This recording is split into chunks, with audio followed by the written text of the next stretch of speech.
आपका बहुत बहुत स्वागत है दोस्तों एनआईटी अगरतला लिटरेरी क्लब की साप्ताहिक पेशकश शाम रंगीन में, जहां हम बात करते हैं बीती सदियों के उन महानायकों की जिन्होंने चार दीवारी के बीच एक कलम से लाखों जीवन बदल दिए।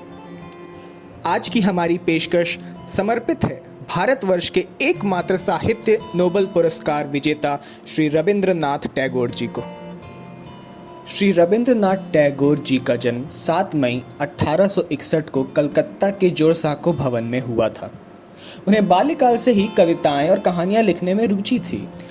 उनके पिताजी चाहते थे कि वे बड़े होकर बैरिस्टर बने, इसीलिए उन्हें कानून की पढ़ाई के लिए 1878 में लंदन भेजा। लेकिन गुरुदेव का मन तो साहित्य में था, वहां कैसे लगता। वे 1880 में बिना डिग्री लिए ही वापस आ गए। उनका प्रकृति से अगाध प्रेम भी किसी से छुपा नहीं था।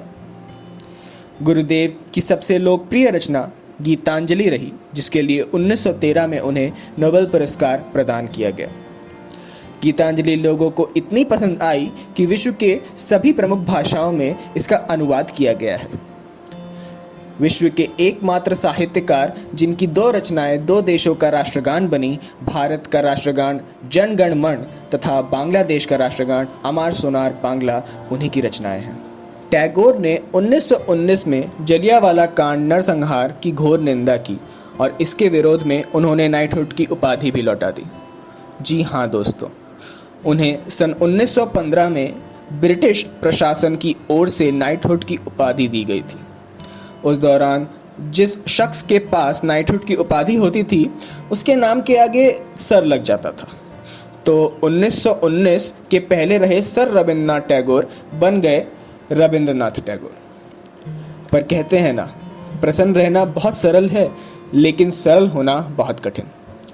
हमारे गुरुदेव ने अपनी सरलता पूर्ण जीवन से ही हम लाखों देशवासियों का मनोबल बढ़ा दिया। श्री रविंद्रनाथ टैगोर न केवल एक साहित्यकार हैं, अपितु साहित्य विविधता की परिभाषा भी हैं। साहित्य की शायद ही ऐसी कोई विधा है जिसमें उनकी उत्कृष्ट रचनाएं नहीं मिलती हों। मूलतः बांग्ला में लिखी गई उनकी रचनाएं विश्व की सभी प्रमुख भाषाओं में अनुवादित की जा चुकी हैं। उनकी रचनात्मकता की बात करें तो यह महज साहित्य तक सीमित नहीं है, बल्कि उन्होंने शास्त्रीय संगीत के क्षेत्र में भी अभूतपूर्व प्रयोग किए हैं, जिनकी जितनी प्रशंसा की जाए कम है। खैर, साहित्य हो या संगीत, टैगोर के हृदय में जो बालक है उसकी खिलखिलाहट हमें उनकी हर रचना में देखने को मिलती है, जो हमारे भारतीय संस्कृति की अमूल्य धरोहर है। जहां एक ओर उनकी रचनाओं में नवविवाहित वधू के हृदय की व्याकुलता है, तो दूसरी ओर नन्हे बालक की आंखों में भरा कौतूहल भी है। उनके अंदर का दार्शनिक प्रेम की बात करता हुआ शर्माता तनिक भी नहीं और सरल मन का है। सरल शब्दों के माध्यम से उन्होंने जटिल भावों की अभिव्यक्ति इस प्रकार की है कि पाठक का मन दूर किसी जंगल में तितली बनकर विचरने लगता है। टैगोर का भारत के राष्ट्रीय पुनर्जागरण में भी अतुलनीय योगदान है। आज अगर भारतीयों के हृदय में भारत की माता जैसी छवि स्थापित है, तो उसका श्रेय भी कहीं ना कहीं टैगोर को ही प्राप्त है।